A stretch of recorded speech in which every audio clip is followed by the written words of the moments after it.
Once you've set up your survey, the next step is to share it out and get responses. And I'm going to show you 3 ways that you can distribute your survey and get responses even if you don't have an audience whatsoever. So to send out your survey, you can come up and click on send. And the first way that you can send this out is by email. Now you can just type in some email addresses directly here and send it straight out if you want. If you have an email list and you're using an email marketing tool like MailChimp, you can just write an email, tell your audience, the benefit of filling this out, paste that link in and send that directly from MailChimp or whatever email marketing service you're using. But what if you don't have an audience built up yet? What can you really do? Well, what I would recommend is that you start to look and think about what are the contacts that you already have available to you. And one thing that you can do is go ahead and export your contacts from Gmail or Yahoo or whatever email service you're using for your personal mail. Now, I went ahead and did this recently and I was shocked to see that I had over 800 emails in my Gmail. Now, am I saying that you should go ahead and just spam everybody in your inbox with your survey? No, I'm absolutely not saying you should do that. What I am saying is once you export your Gmail contacts, you're going to get an Excel sheet full of all of your contacts. And I would go down through each person one by one and say, would this really help them? Or would they even know somebody that they could forward this on to? And I guarantee you're going to get 10 to 15 people at least out of your contacts that you can send the email directly to. Now, where else might you have email addresses just from your normal connections that you've made? Well, LinkedIn is another place, and you can export all your connections from LinkedIn. Again, this is going to produce a huge Excel sheet full of people's names, first name, last name, and email address. It's like having your own email list before you even have a website or anything. So once again, I'm not saying you should spam everybody. I'm saying you probably have people in your contacts already on Gmail or LinkedIn that you can send the survey directly out to. And if not, you're going to have at least one person who knows where you should be sending this email to. Maybe they know certain Facebook groups, etc. that you should post in.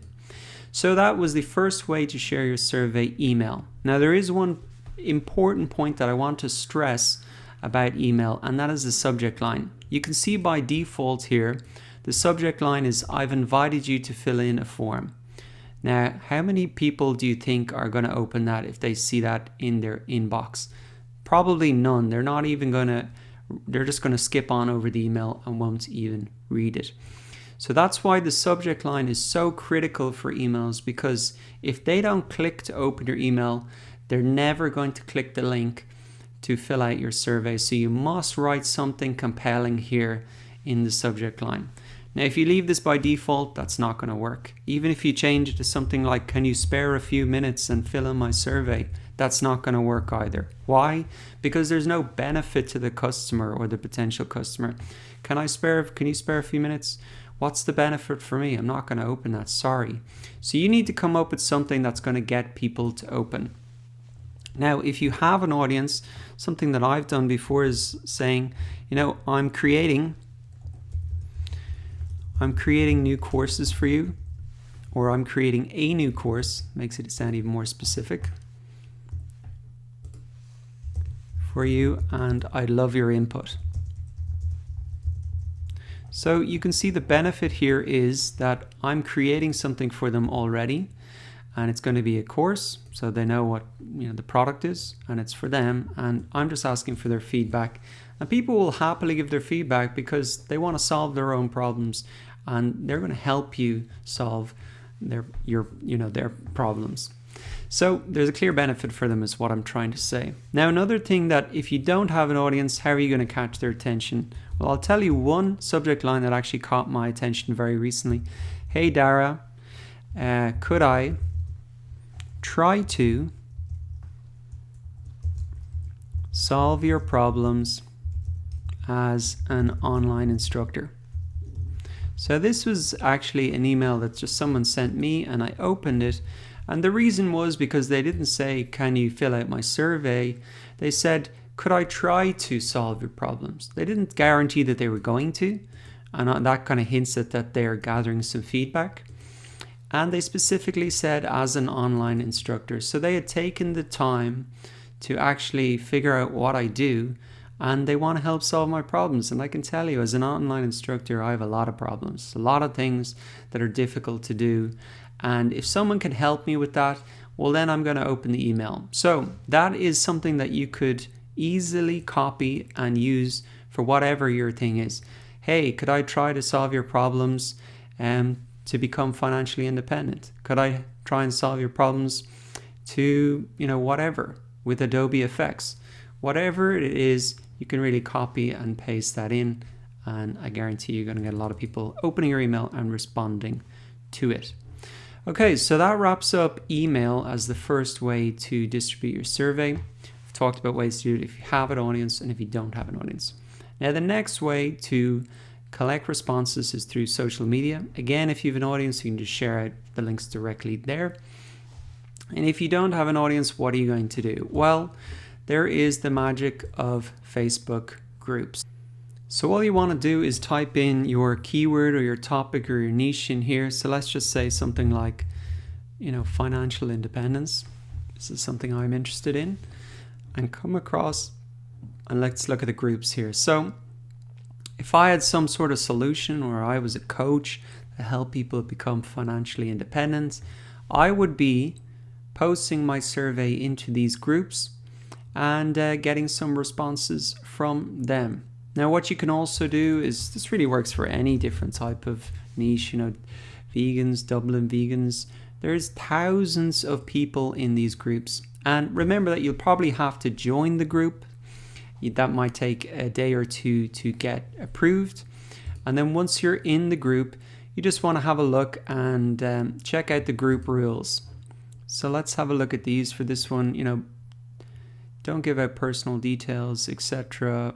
Let's see. So you want to read these rules just quickly for any group, because you don't want to be banned from the group, or you don't want to kind of upset the atmosphere that they've created in there. So some groups, for example, they only allowed you to post links on a certain day. And so you just respect that and wait for that day and post the survey in then. So as well as Facebook groups, there are also groups on LinkedIn. So let's just quickly head over there. And again, it's the same thing that you want to do. Not just put a link to your survey in there and say, fill this out and help me. You want to say, hey guys, I'm curious what your biggest problems are as, say, vegans in Dublin. And, fill out my survey below. I'm happy to share the results, and let's brainstorm some solutions to them. That's something very positive. You're there to help them. And again, you're not just there to really, get their money and run off into the sunset or whatever you want to do. Now, LinkedIn is an opening for me, but it's the very same process over there. Now, let's look at the final way that you can go ahead and get responses to your survey, and that's to use forums. So all you need to do is, once again, go to Google, type in whatever your niche or keyword is, and then just put forum there, and up is going to pop up a lot of forums. This really works for anything, any different niches that you have. You can see there's a lot of them here. Even you can go into Reddit and things like that. And so forums are just another place that you can post your survey and get responses. The people are out there already. And so you might not be able to post it into one Facebook group or one LinkedIn group, or maybe someone will delete your post. That's going to probably happen. But there are thousands of groups across all those three methods that I've showed you. So you are going to get responses to your survey if you just stick with it. So to recap, we've looked at 3 different ways to distribute your survey even if you don't have an audience. Email. So to recap, we've looked at 3 different ways to distribute your survey and get responses even if you don't have a survey. And we talked about some tips and tricks in terms of really getting responses, and that's your subject line and the way that you post it into those different social media groups.